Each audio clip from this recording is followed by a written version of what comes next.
যে মেয়েটা একদিন ইঞ্জেকশন দেখলেই ভয়ে পালাতো, সেই মেয়েটাই আজকে হাসি মুখে বারবার ব্লাড দিচ্ছে। কারণ সে যে এখন শুধু মেয়ে নয়, সে যে মা হতে চলেছে। মা হওয়ার অনুভূতি সত্যিই আলাদা। এই জার্নিটা যারা মা হন তারাই বোঝেন। শরীরের কত পরিবর্তন, মনের কত পরিবর্তন, আর দায়িত্বের চিন্তা। একটা ছোট্ট প্রাণকে নিজের ভেতরে আস্তে আস্তে তিল তিল করে বেড়ে ওঠার যে অনুভূতি, আর যে অসহ্য ক্লান্তি, কখনো না বলা ভয়, আবার কখনো ছোট্ট হার্টবিট শুনেই চোখে জল চলে আসে। কি ঠিক বললাম তো? আগে নিজের জন্য বাঁচতাম, সত্যিই কথা।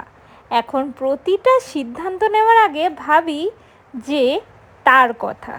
নিজের কষ্ট, নিজের ভয়, অস্বস্তি সব কিছু তখন ছোট্ট হয়ে যায়, মানে তুড়ি মেরে বিদায় করে দিই। কারণ মা শব্দটার মধ্যেই তো লুকিয়ে আছে পৃথিবীর সবথেকে বড় শক্তি। মাদার্স ডে শুধু একটা দিন নয়, এটা প্রতিটা মায়ের কাছে ত্যাগ, ভালোবাসা এবং নিঃস্বার্থ যত্নকে সম্মান জানানোর দিন।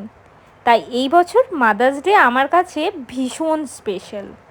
কারণ আমি নিজেই মাদারহুডের জার্নিটা, সুন্দর পথটা অনুভব করছি। যদিও আমি এখনো মা হয়ে উঠতে পারিনি পুরোপুরি, তবু প্রস্তুতি কিন্তু নিয়ে চলেছি ধীরে ধীরে।